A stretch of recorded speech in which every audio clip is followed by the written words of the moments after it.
A again. So I'm going to say that at least on mine, I don't think it's live, but we'll see. The second time it goes sometimes. Do you want to do that or no? Try it No, again. no, Right. because No. once you do it, It because is the thing live. It is is we live. create. Kelly, it's live. Yeah. It's live. Okay. All I right. see it Sorry, on guys. Twitter. We've been It's live. fighting the lives. It's driving us crazy. Hopefully we're live today. Welcome to episode 32 of Authentic Hustle. My gosh, guys, 32 episodes, about what, 7 or 8 months, I guess, at this point. Yeah, crazy. Yeah, man, it's been nuts. It's been nuts. It's been a lot of fun. For those of you who are listening to this and are like, what the heck? Why doesn't it go live half the time? We're fighting it. I don't know what's going on. We're having talks with Riverside. We're trying to get it fixed. But if you do miss this live, you can always catch it later on YouTube. So come follow us on YouTube, Authentic Hustle. You can always hop on our website at ah.live, which one of our incredible co-hosts, Vijayan Swaminathan, created for us through his company, Zadwell. They do amazing websites for those of you who are looking for that support. AI websites. AI Right. websites, yes. Yeah. But we'll call it futuristic time travel style websites, okay? They're building one for me right now. Which ultimately is going to lead us into our topic today, because inside the Catalyst Club, Colin Harms this morning dropped the Time Freedom Playbook document. And we started talking earlier today about, time and freedom and how entrepreneurship can be a challenge to balance those things. We're like, you know what? I think that's the show topic today.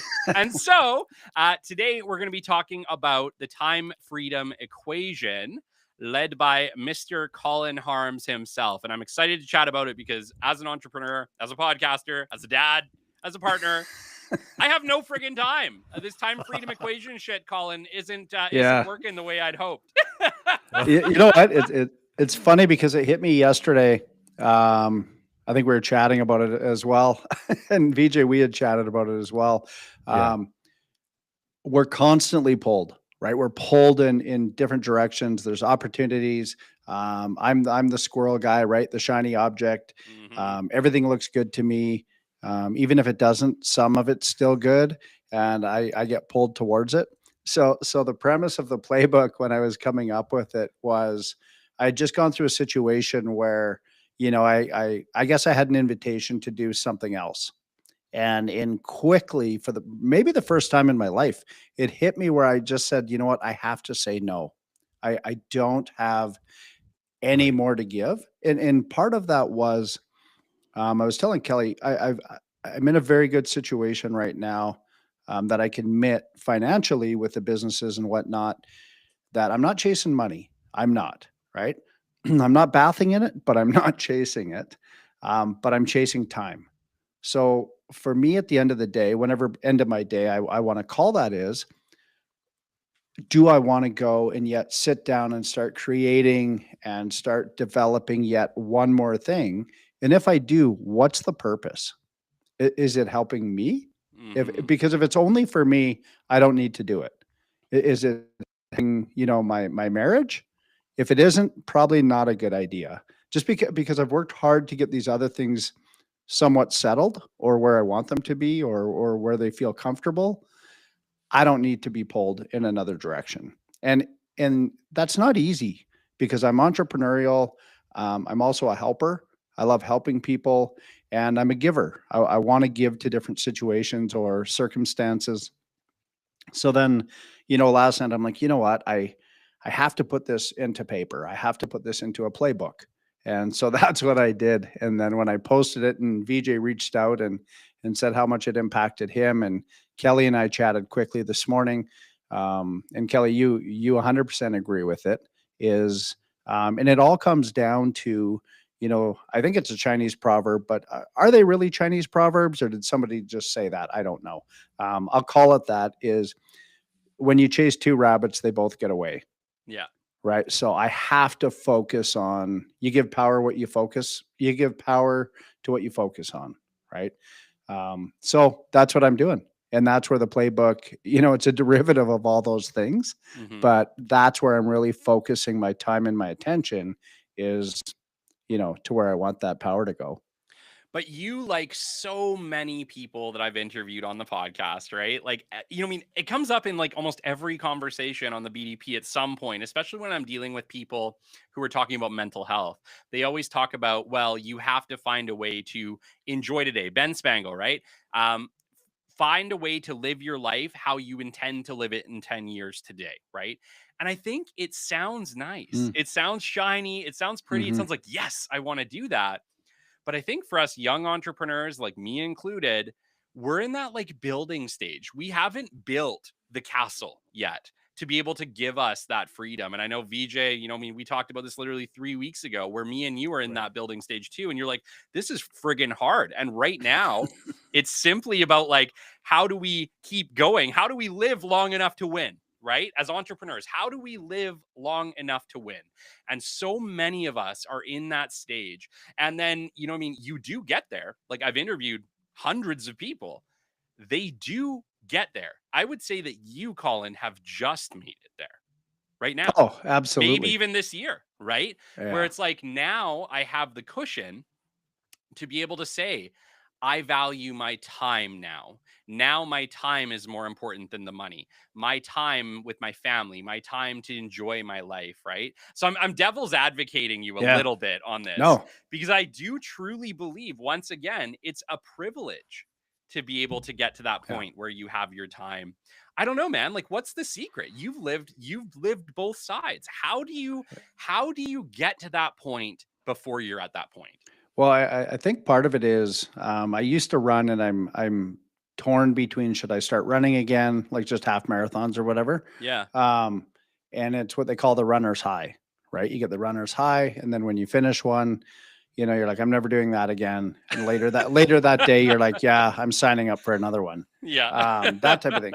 I think it's the entrepreneurial high is what Yeah. it is, right? And it just came to me like that is one more thing. So like I was texting with Jory this morning, and he's away on a vacation, Yeah. and he left in the middle of the night Friday, Saturday morning, and he's texting me this morning, and he riddles off like, I don't know, 5 questions, and then at the bottom he says, I've only been gone half a week, and like I have to do something. Like Yeah. he's quizzing, and I replied, I said, well, that's the entrepreneurial brain, right? Yeah, it is. We can't shut it off. And I think what's happened is most recently for me, I've been able to move to a different position where more comfortable, I guess, right? But the chase is still there. I need it. I have to do it. The business doesn't change, but personally, I'm in a better spot that way.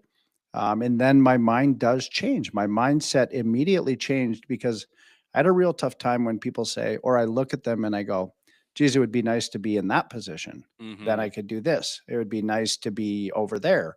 Um, for me, that doesn't settle me now. And now I just move so I can go to a different direction or do more things or complete more things. But it certainly helps, right? Like and was it an overnight success? Yeah. And I don't want to be corny, but overnight, over 20 years, over 25 Yes. years, Yeah. right? My wife was A joking. lot of overnights, a lot of them. You stack them together. My wife was joking the other day about, we used to be involved with ATM businesses. Yeah. And this is the truth. I would make 18 cents per transaction. And people would say, that's nothing. I go, but if you do 25,000 transactions, right? Or whatever it is. So, but the goal was, I think in the end, I was making a quarter a transaction before we sold it all. But she was laughing. She said, do you remember how hard you had to work for 18 cents a transaction? And I said, well, I do, right? Because I would never do the math and go, it's the fuel to get there. It's my personal time. It doesn't matter if it's 6 a.m. or 11 p.m., but it's that sacrifice we make to get to where we are today. Right. But that's where now I'm like, I have to compartmentalize it and go, okay, what's worth my time? Yeah. Is it better for me? I always use my red chairs, which you all know about, sit in my Adirondack chair in the backyard and just enjoy my time. Yeah.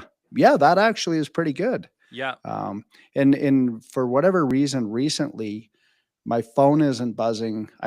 Everything's going well, but my phone isn't ridiculously texting, emailing. Like sometimes I look at it like, oh, is my Wi-Fi out? Like, am I Oh, not sorry, getting? Colin. My phone hasn't been working this week. I'll get on it next week. You'll be calling me. Yeah. You know, you get to a spot where maybe that's just settling out a bit, or maybe it's not a lull because we're in our busy season for a lot of things. Yeah. It's just a different spot, and I think that's given me the ability, like yesterday, to sit down and go, okay, I think I want more of this Yeah. now. Yeah. Or is it because some things have fallen into place that we were working on, or we were practicing, right? You practice and then you get good. Maybe we got good at some things, and then you can make those better decisions of what not to do. And VJ, I'll, like, from the other side of the glass looking in, right? You're in the building stage.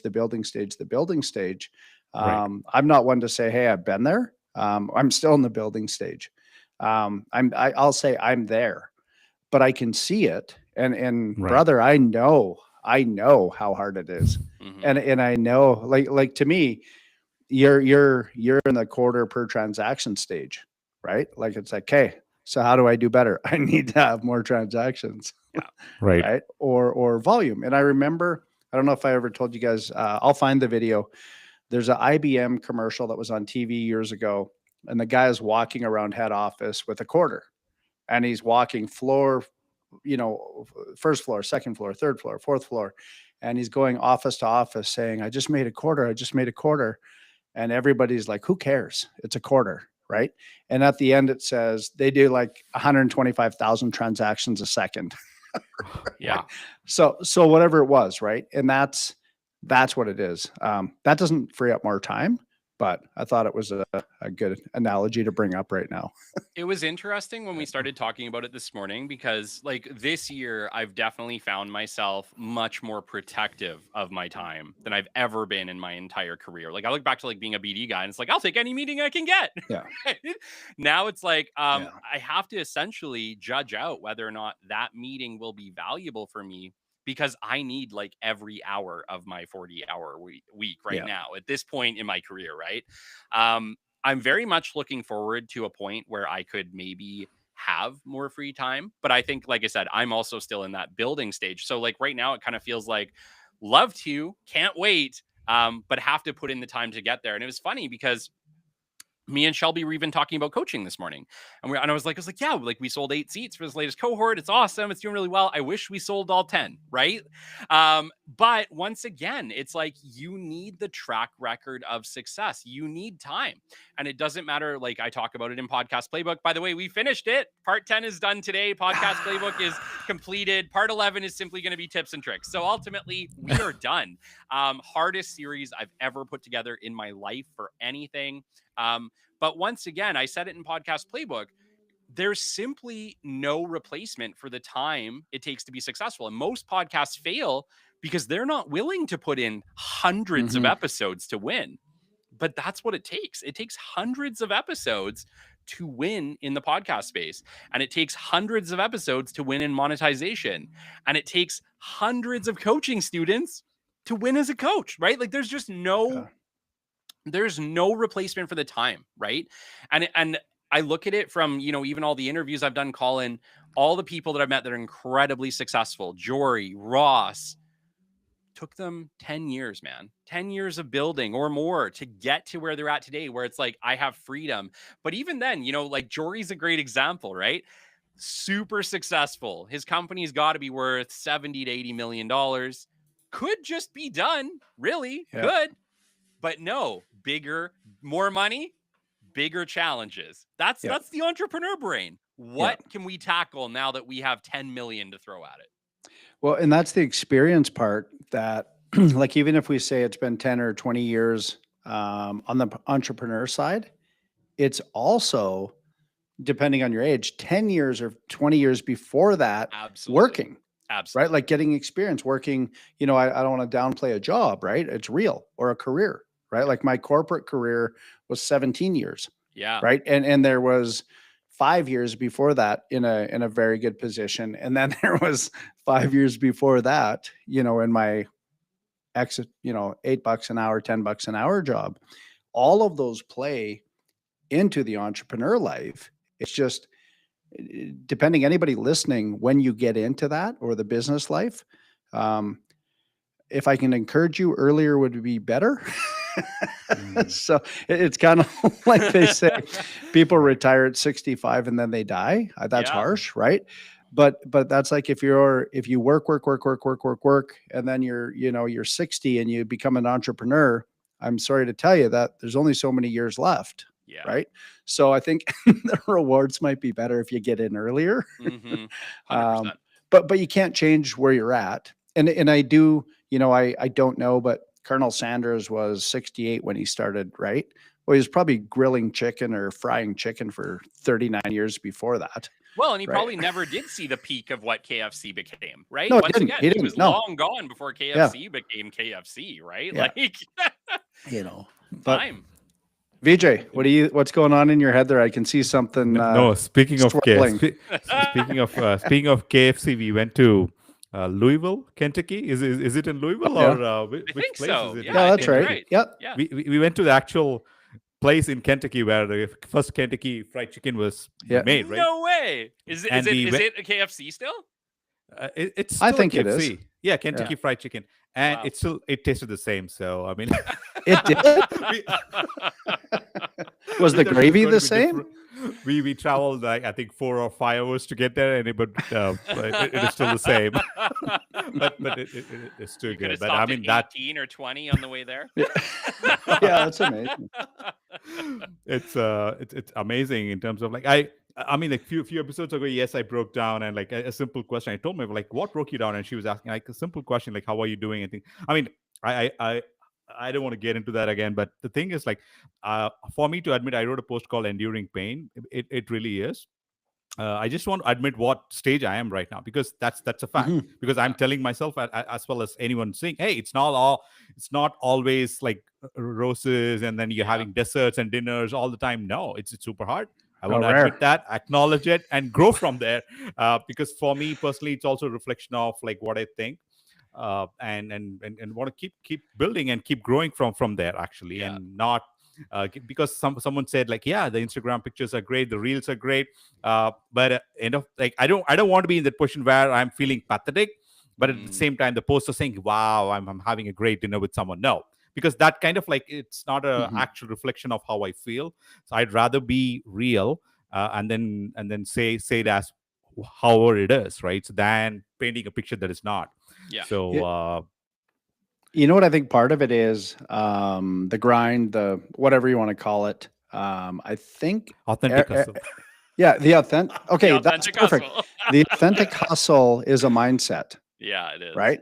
And I believe our mindset changes hourly, daily, whatever, monthly, yearly, whatever that may be.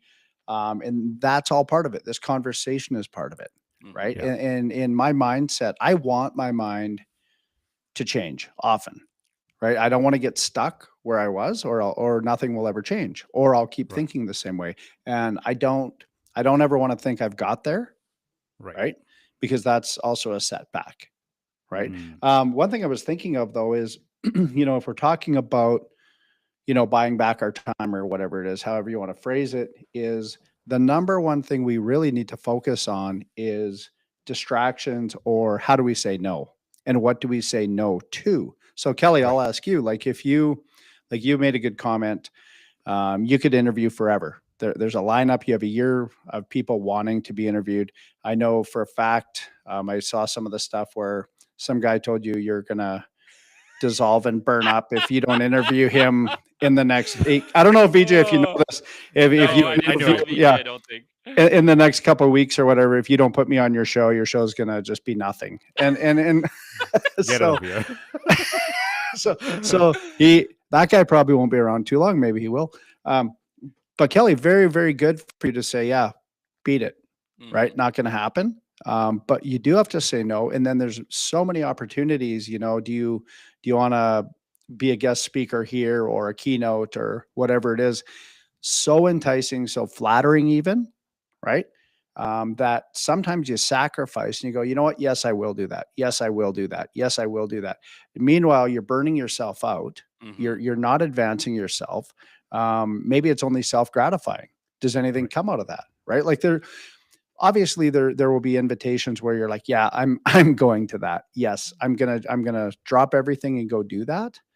But I think every day there's a pull for us to do something different or something more, become part of something else, a team, a group, a committee, a movement, if you will. Mm-hmm. It's just, we have to really be cautious and set up our boundaries as to what we're going to allow inside that. Yeah.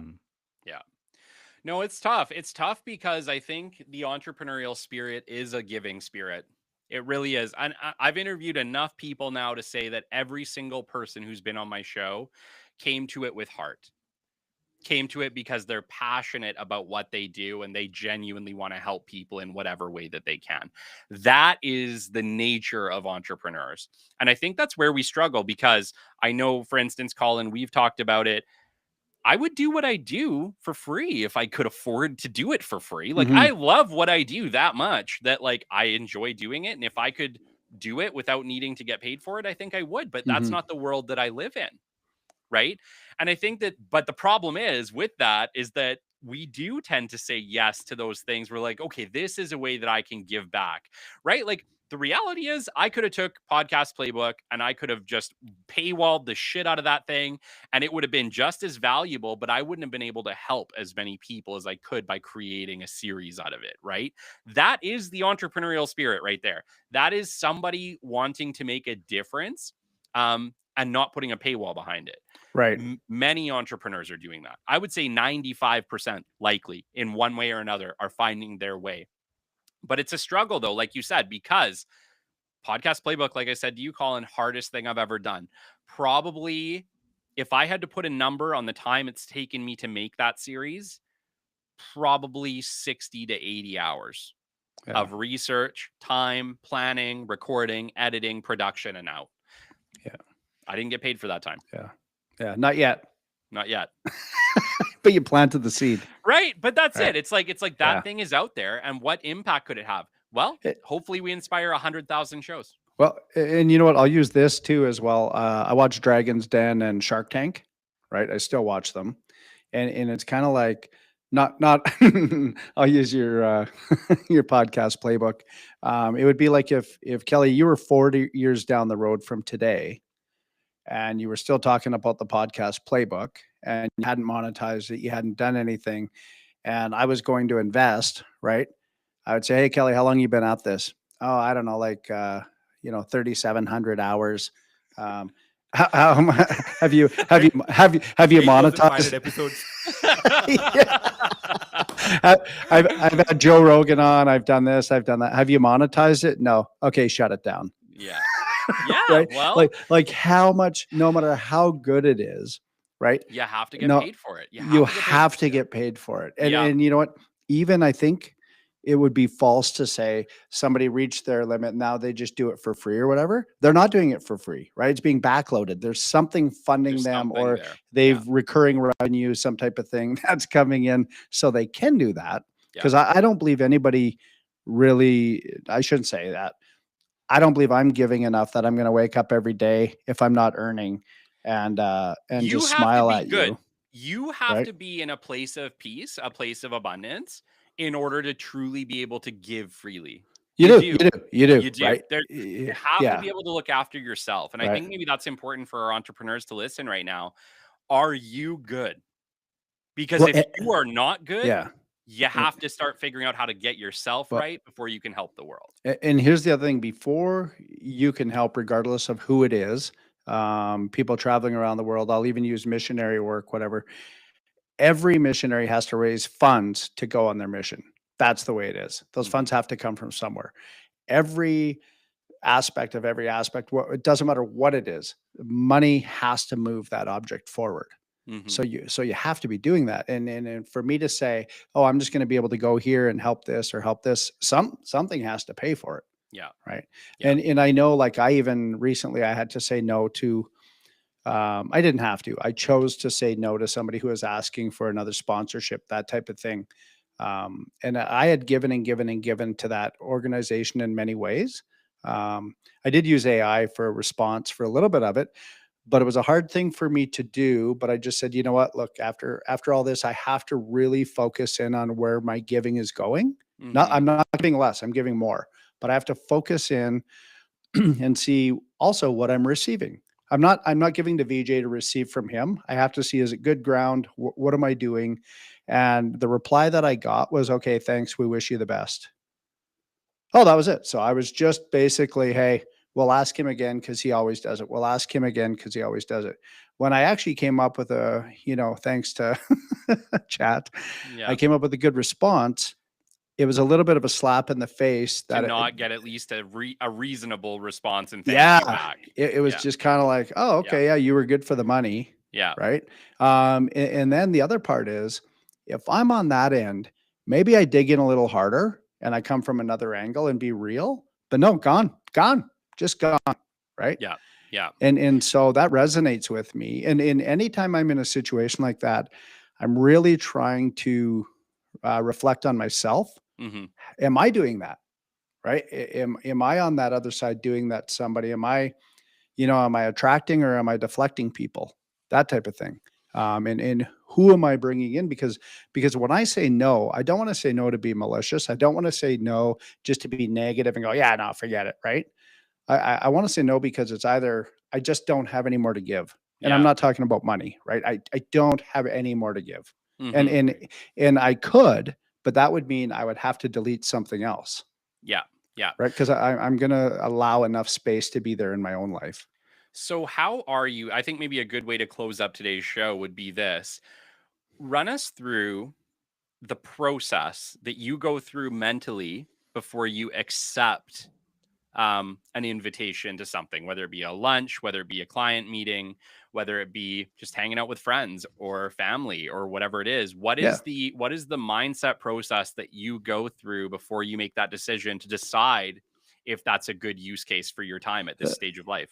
Yeah. Number one thing is a very, very simple thing. How is this going to benefit me? And it's not a pompous thing. Is it going to benefit me? And that behind that word benefit can be my family, can be my work life, can be financial, can be just free time of doing nothing, right? It's just, I have to break it down. Is this going to be a plus or a minus in my life? That's about as basic as it gets. If it's going to add value, right? And not everything has to add value, but that's a personal feeling. Is this going to give me, is it going to make me feel good, or maybe that's better. Is this going to make me feel good, or is it going to make me feel like I just put in time? Right. Because as an entrepreneur, I think we accept a lot of things thinking that like, well, this might not be good right now, but a year from now it might be, right? Like we make that justification in our brain where everybody's good to meet because you never know when something might. So I guess from my standpoint, is there an immediate return that you're looking for when you meet with somebody these days with very limited time? Once again, we're talking about your time now as a busy entrepreneur. You literally run 2 businesses. You're busy. You got a family to support and to build relationships with. Are you looking for immediate return these days? As opposed to kicking the can down the road for a year-long return? I wouldn't say immediate, but I am looking for a return. And I do believe that when I give, like say I give to an organization, I don't expect to receive from that organization. I believe in sowing and reaping. I believe, right? Yes. What goes around comes around. But I think I'm going to be more selective on the ground that I seed into, if that makes sense. Right? Because you can just spray it all over. Sure. Right. And some will grow, some won't. And I should better say it.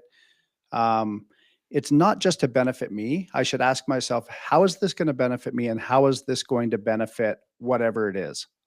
If it's a benefit for both, good decision. Right. If it's one-sided, maybe not. The other part is, I keep going back to the Mel Robbins book that I keep going to is Let Them. That has really helped me even with this type of decision making. Number one thing that would probably hold me back in the past is being afraid of being offended or being the offender. I didn't want to offend people by saying no.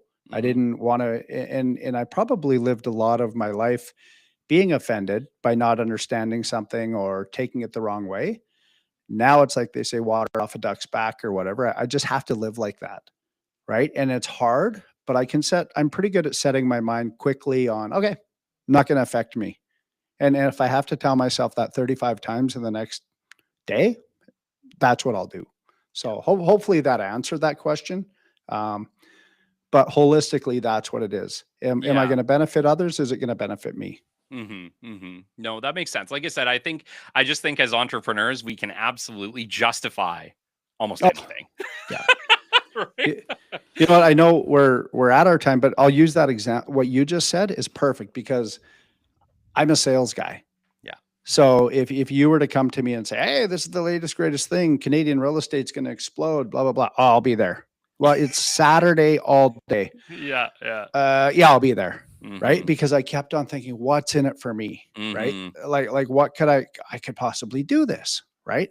And now I have to look at it and go, man, probably not. I love that actually, because that is me. I absolutely block off my weekends now. I'm still not like perfect at getting all of Saturday. I usually work the morning just because I have like show production, because by the time Friday's done, I'm wiped.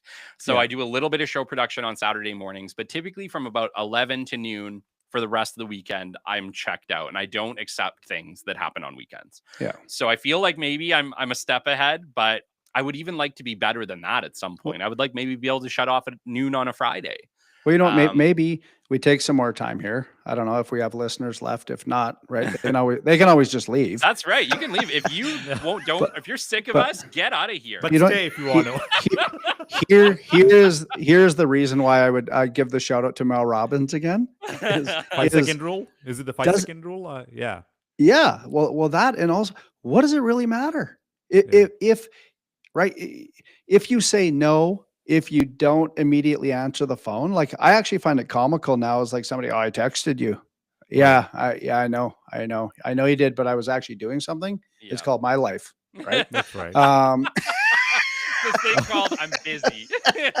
Yeah. But like, and the other part is like, I've really learned real estate clients should be and can be really demanding. Right. But there's multiple ways to handle that or deal with it. Right.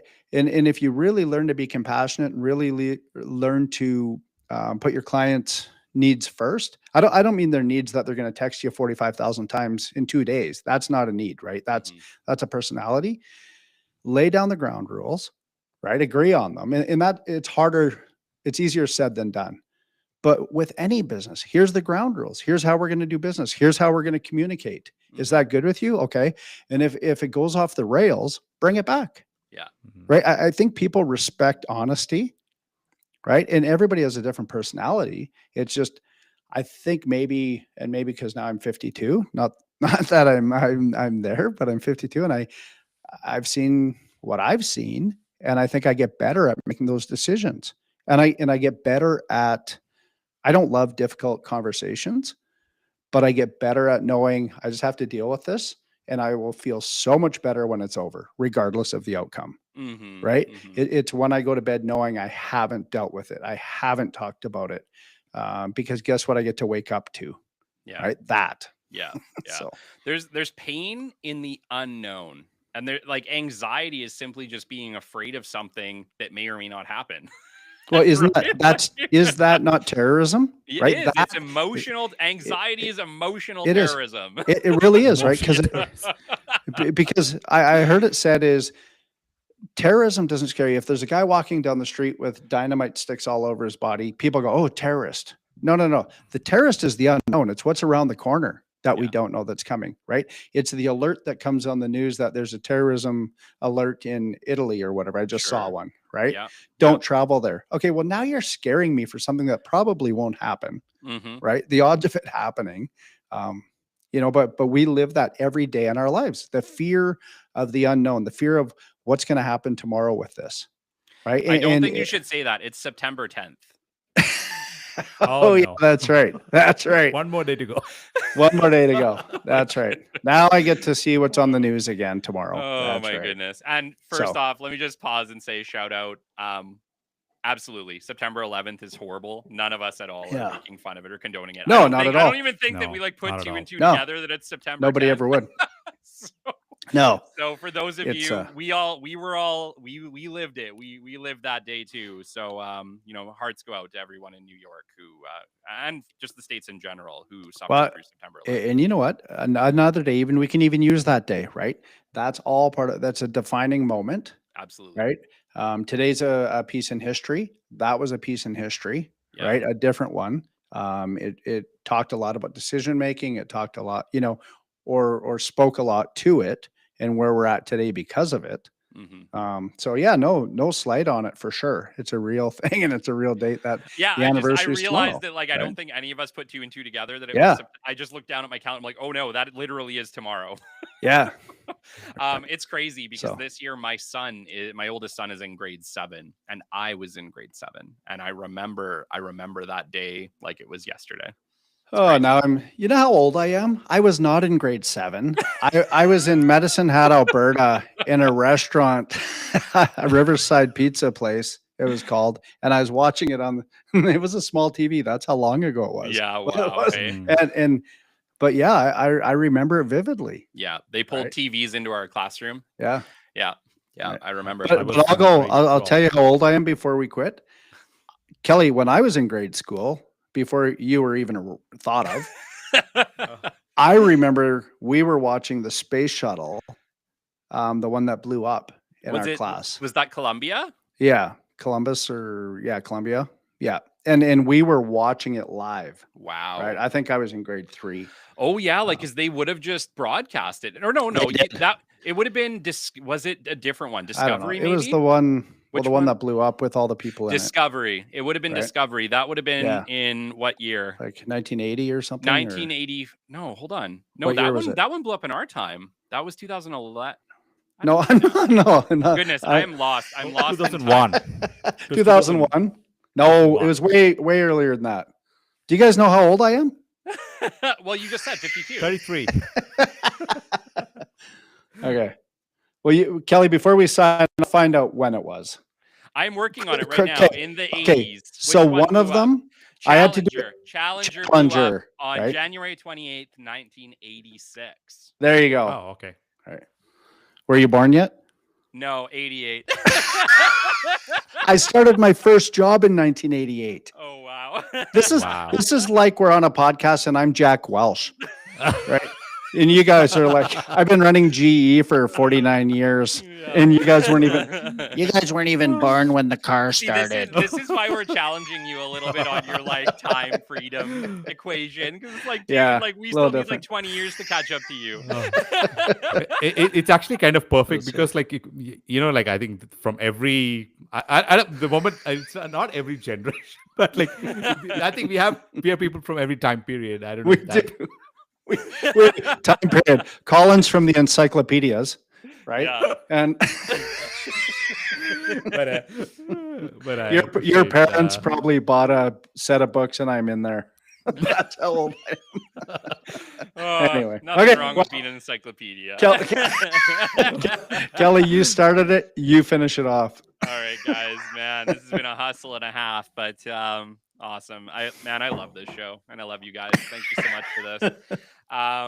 The time freedom equation, people, we're all aiming for it, but value your time. I like to think about time, especially now at this point in my career, like every hour is worth $1,000 an hour, because it really is. Yeah. And I teach that, when I do my coaching, that we have to start to value our time more, and just value your time. That's it.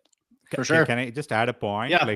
Yes. Before we close, because this is a topic I'm really passionate about. I would just passionately enjoying the conversation, not even thinking to speak about much of it, but just I want to add one point is everything that you're doing, trying to do it, try and do it as much as if you can align it to the freedom aspect of it. That's what I'm doing.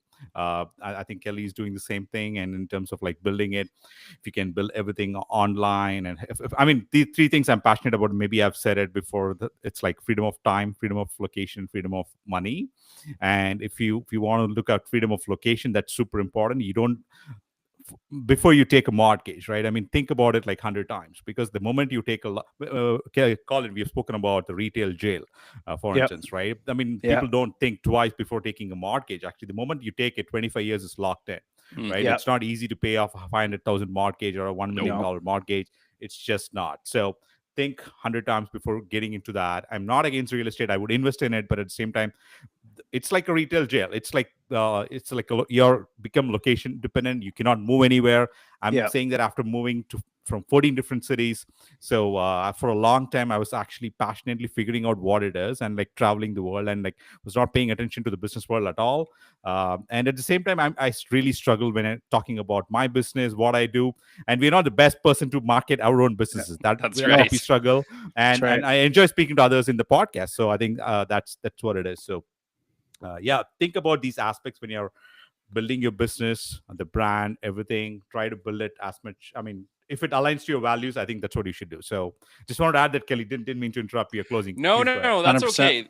That's okay. And I think maybe just one piece to add as well is that if you're new to entrepreneurship, yeah, this is a long one. This is a long hustle. It's good. But if you're new to entrepreneurship and you're looking for, for the fast route, right? I think I got into entrepreneurship thinking there would be a fast route, and I've just been proved wrong at every single turn. Yeah, there's no. There is no replacement for the time. You have to put in the time, and it sucks. It sucks that there isn't a fast button or the easy button, but you have to create that track record of success, and there's nothing in the world that does that for you but time earned and time burned too. That's right. Yeah. There you go. All right. All right. That's the end, hustlers. This has been Authentic Hustle 32. We'll see you on the next one. Bye. Later.